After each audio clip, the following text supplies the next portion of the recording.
Hey everyone, so this is a reading for your sun, moon, or rising. If you want to skip ahead to any particular area that has your interest, that is like top of mind, then I would check out the timestamps down below. Also, the live hangouts for cards and cocktails, and planning to do more of those. They've been going very well. I haven't chosen any dates for April yet, but the best way to stay on top of that and to find out when those are, to come hang out and get free tarot card pulls. It's just a lot of fun. I'm enjoying it. It's a way for me to connect with people too. It's just fun. You can go check that out in my Instagram. So that's honestly the best way, is to follow me on Instagram to stay up on like when those get announced. So I try to do at least a couple different times to catch different time zones. The other thing is, and I'm going to keep this really short and succinct this month. Last month that was nuts. So let's keep this short and succinct. This is a collective reading, so keep that in mind. If this particular message doesn't resonate with you this month, it just wasn't your message this month. I would check out, if you're checking out your sun sign, rising, then check out your moon sign and see which one of those might resonate with you a little bit better this month. If you do want something that's more specific to what's going on in your life, I highly recommend booking a reading one-to-one. So all the links for that are down below. You can book a personal reading. You can get 20% off of your reading. You can get 50% off with a referral link. So all of that information is down below. I don't want to spend too much time talking about it. I feel like it's pretty self-explanatory.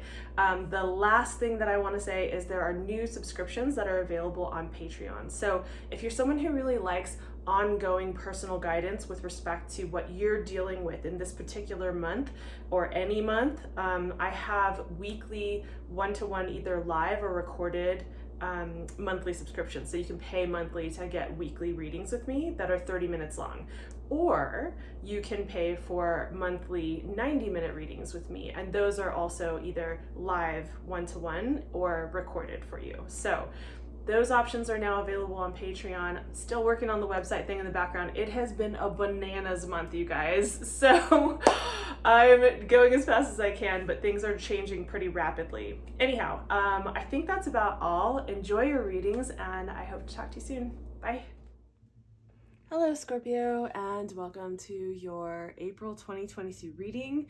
So let's get into it. Timestamps are below if you want to skip ahead to anything. Links are also down below for how to book personal one-to-one readings with me if you want to get specific and you don't want just a general read. This is a collective reading for sun, moon, or rising Scorpio. So if this doesn't feel like it's really applicable this month, then the message just wasn't for you this month. So it's, of course, if it's a general reading, not going to apply to every single person. So with that said, let's just get into it. And I'm going to start with general. What's the general feel for what's happening for my Scorpios in the month of April? So we had two cards pop up actually. Okay. And challenge or challenges are coming up.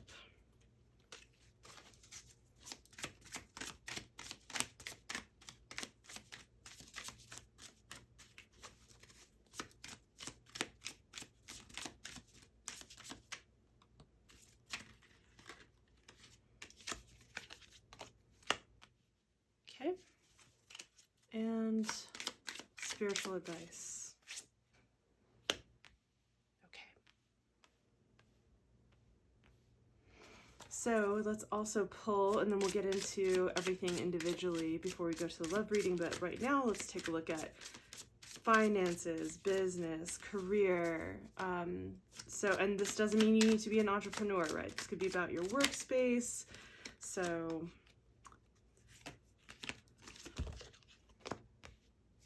right. And then let's take a look at the challenge.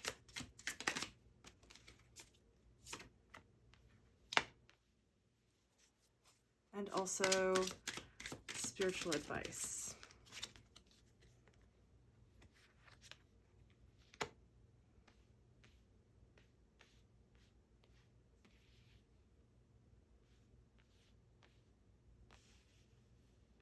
Okay, so that we can just like have it all in frame.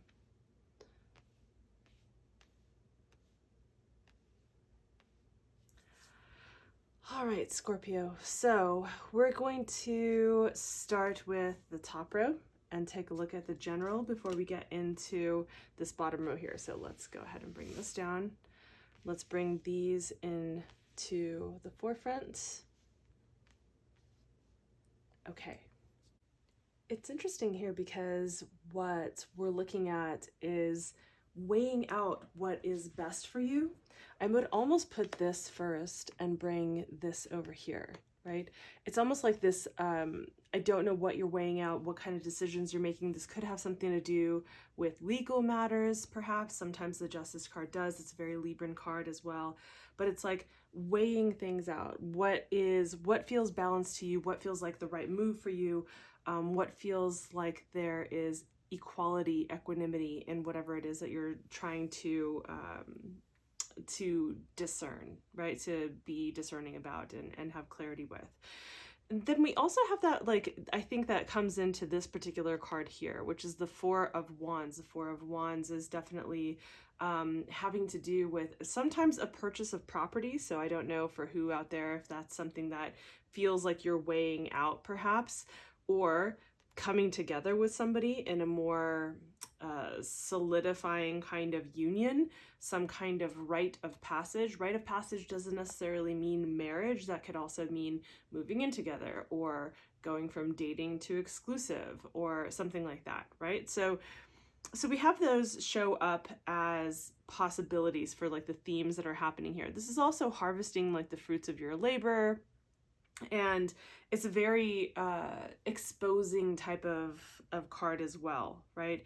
You're out in the open, you're beyond the castle walls, you're beyond the protected realms of what is for society, and so therefore needing to be very open and vulnerable in these spaces.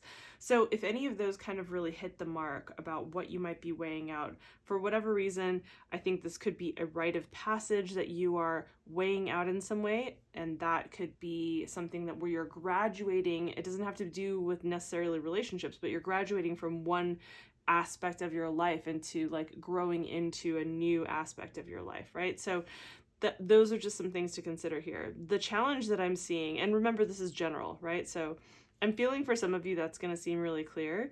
The challenge here is really about being too focused on the mistakes that have been made, on the regrets, on the losses, and being focused on what isn't going well or what isn't going like right, as opposed to what is going well. What we see in the two cups behind this person is that the cups are actually full. So these are spilled. I usually call this the spilled milk, crying over spilled milk card, because this person is completely focused on the ones that have spilled, what hasn't gone well, what's spilled out.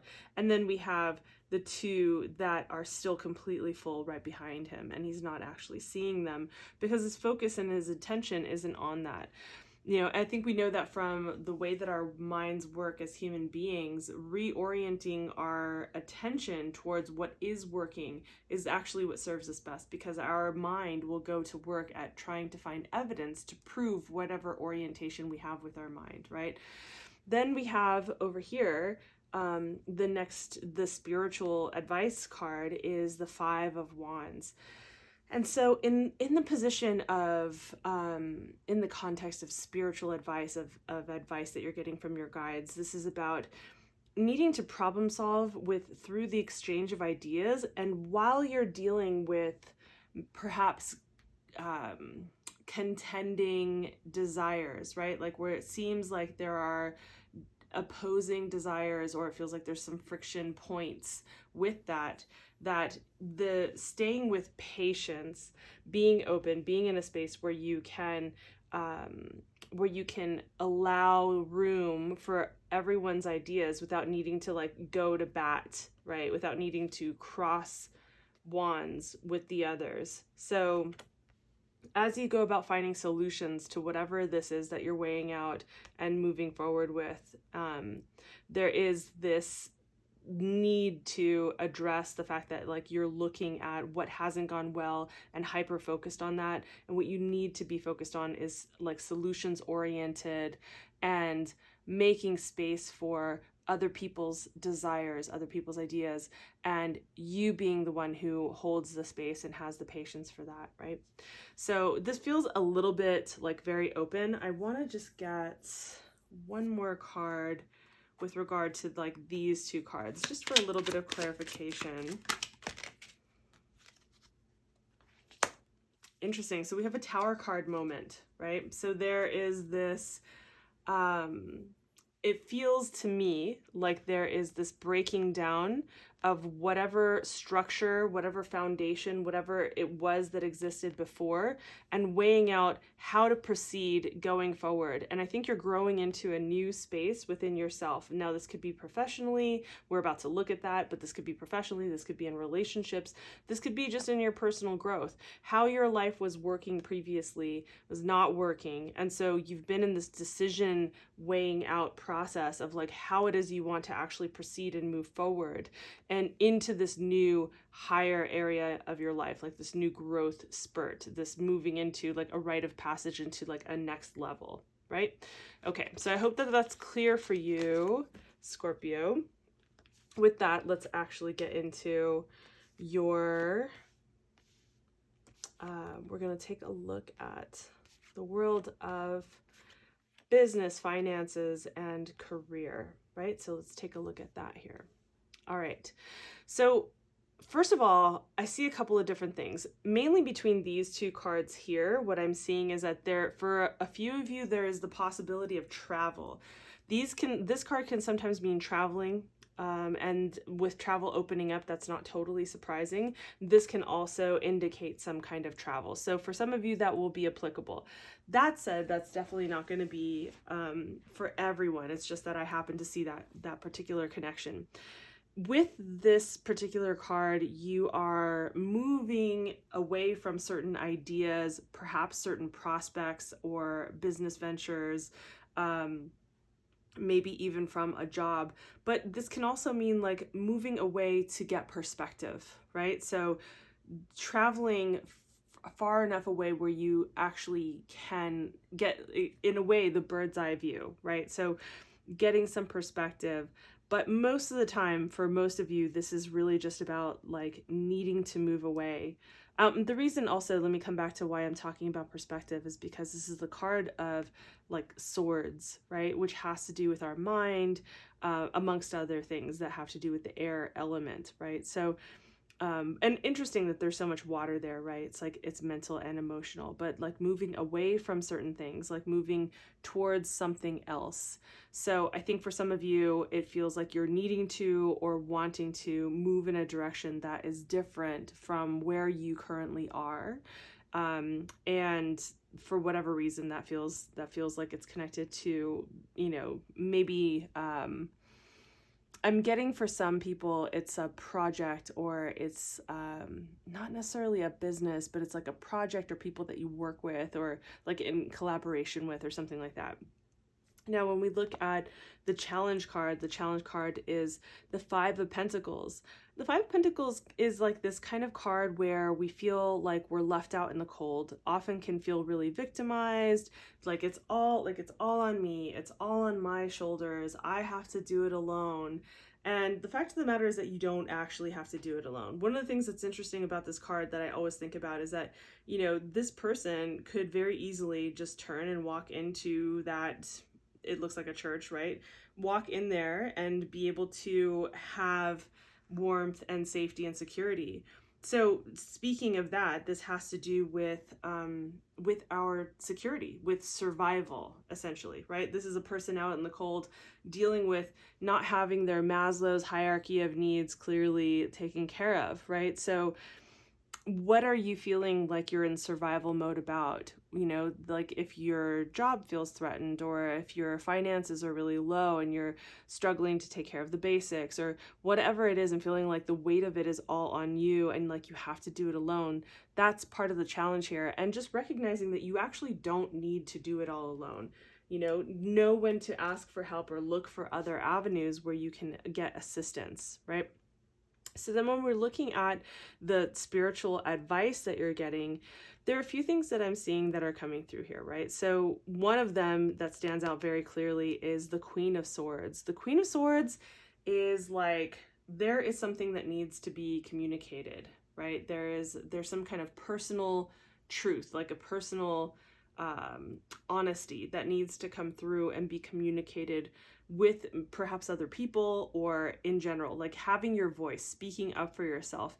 In a lot of the traditional decks, what you see is that there's usually a tassel around her wrist that has been cut, right? Like a rope, a cord that has been cut. So I'm going to say that for some of you, it's like this communication could either cut those cords by way of the communication, right? By way of speaking your truth, by way of saying these things. But regardless, it's actually necessary. Like in order for you to have some clarity, right? And to move things forward out of this space of feeling like it's all on you and you have to do it alone, then you need to be able to stand up and speak for yourself and speak clearly about the things that are there to say, like say what's there to say, right? So I think that that's one part of this. And then there's also, we're taking a look at the Seven of Pentacles, right? And the Seven of Pentacles is like, this is the work that you've put in. You've put in the work, you have tended to the garden, you have worked with all of the skills, like you've applied yourself, you've really put it in, and you are watching the fruits of your labor start to come forward, and perhaps not even recognizing it, like feeling like things are fruitless, instead of evaluating the results of your efforts.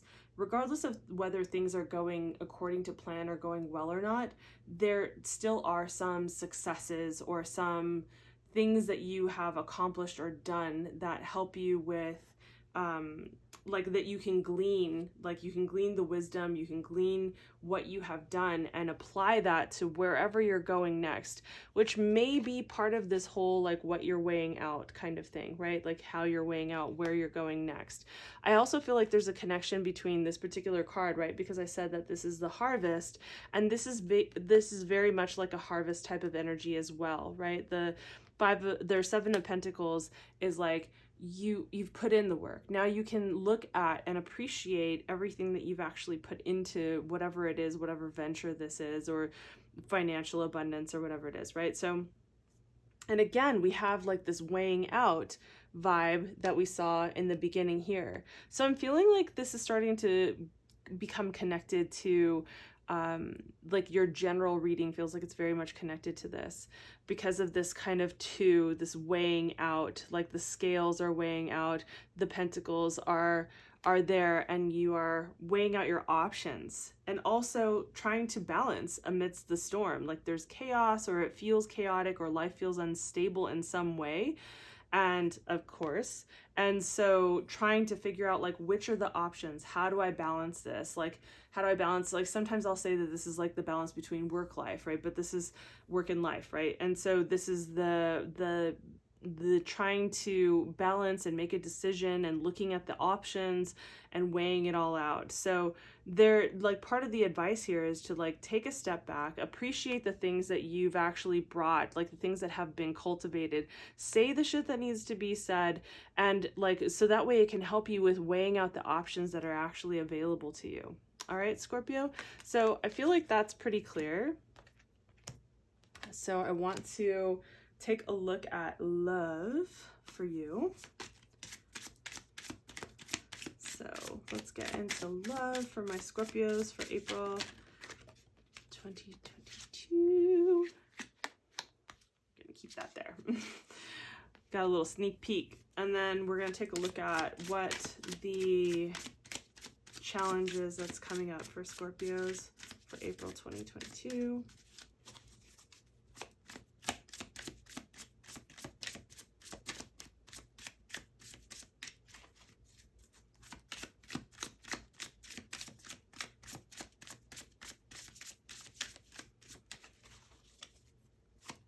I feel like one more shuffle and we'll have it.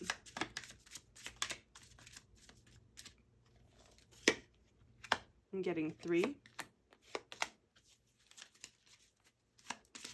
And spiritual advice. And we have 4. Okay. All right. So as we have been doing, I'm just going to keep with this. We're going to take a look at the goddess and god cards. Now, keep in mind, again, that these cards are not about gender. They are not about identity. This is, you could think of it as yin and yang, right? The masculine and feminine essence is really just generative and flow, right? The yin and yang energies that we all work with, that we all have, that the universe is part of, right? So these can be archetypes that you use for tapping into their strengths so that you can embody them throughout the month in order to move through the challenges that you're experiencing. Okay. And then we're also, and if you do believe in deities, awesome, then deities. So then those are the homies that have your back for this month. Okay, and then this is more directly just advice from your guides, ancestors as well. And we're also going to take a look at the blind spots, which some people, we can call that shadow work as well. And then we're going to take a look at one rune. Okay, so this is all going to be in the extended reading. So I'm going to continue this reading over there. The link is down below for how you can get the extended reading over on Patreon. Patreon subscribers get a discount on 1-to-1 90-minute readings for specific readings. So that's something to be aware of. And also there's a link down below for a new referral link. So if you refer someone with your personal referral link and they book a reading with me, then you get 50% off of the 90-minute 1-to-1 readings with me. So those are all things to know. Everything is down below, and I will see you either over on Patreon or I will see you next month. Thanks, Scorpio. Have a good month.